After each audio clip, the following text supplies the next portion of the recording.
চোখ, যখন স্ট্রেচারে শোয়ানো হয় ওখানে দুটো চোখ আছে, ঢোকানোর সময় দুটো চোখ ছিল, যখন নিয়ে আসছে তখন একটা চোখ নেই, তুলসী পাতা দিয়েছে, একটা চোখ গর্ত টাইপের, ওরা যখন বের করে দেখছে একটা চোখ নেই। বুঝতে পারছি আপনি ভেঙে পড়েছেন। দেখেছেন প্রীতমকে? এখন আমি ওই দৃশ্য দেখার মুহূর্তে নেই, আমি পারবো না ওর মুখ দেখতে।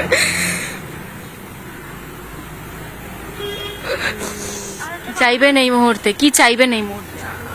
আমি কিচ্ছু চাই না, আমি এই জিনিসটার বিচার চাই। এটা কেন করলো হাসপাতাল কর্তৃপক্ষ, কেন করলো এটা? সরকারি হাসপাতাল, কিন্তু এটা বিচার চাই আমি। কেন করলো এটা ওরা? আমরা তো ওদেরকে বলিনি, ওদেরকে এগুলো আমরা কোনো ক্লিয়ার করিনি যে এটা নাও, আমাদের কাছ থেকে কোনো পারমিশন নেননি, তার সত্ত্বেও ওরা আগে থেকে এগুলো কেন করলো এই জিনিসটা? আর ওরা এটা করে ওরা ইঁদুরের ঘাড়ে এগুলো পুরো দায়টা চাপিয়ে দিচ্ছে যেটা ইঁদুর করেছে।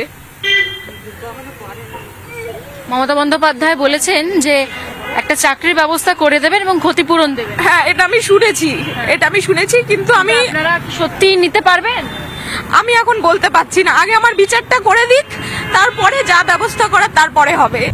কোলের মধ্যে যে তোয়ালে মুড়িয়ে যে বাচ্চাটি, তার বয়স 18 দিন, কন্যা সন্তান, যে কাঁদছে, সে প্রীতমের স্ত্রী, সে সব হারিয়েছে।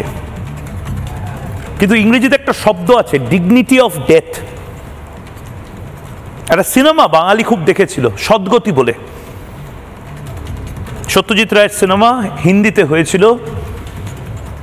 সেখানে প্রান্তিক সমাজের এক মানুষকে, সে মারা যাওয়ার পরে সেখানকার যে জমিদার বা সেখানকার যে উচ্চবিত্ত মানুষটি, সে দেহ ছোবে না বলে পায়ে দড়ি বেঁধে টানতে টানতে নিয়ে সদ্গতি করেছিল।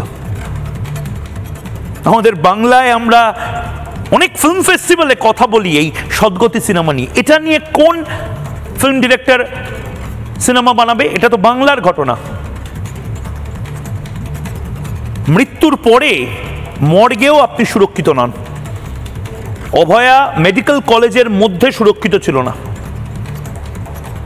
এখন দেখা যাচ্ছে যে মেডিকেল কলেজের মর্গেও আপনি সুরক্ষিত নন। আপনার কিডনি নিয়ে যাওয়া হতে পারে, আপনার লিভার নিয়ে যাওয়া হতে পারে, আপনার চোখটিও পর্যন্ত খুবলে নিয়ে যাওয়া হতে পারে, এবং দায় চাপিয়ে দেওয়া হতে পারে ইঁদুরের ওপরে।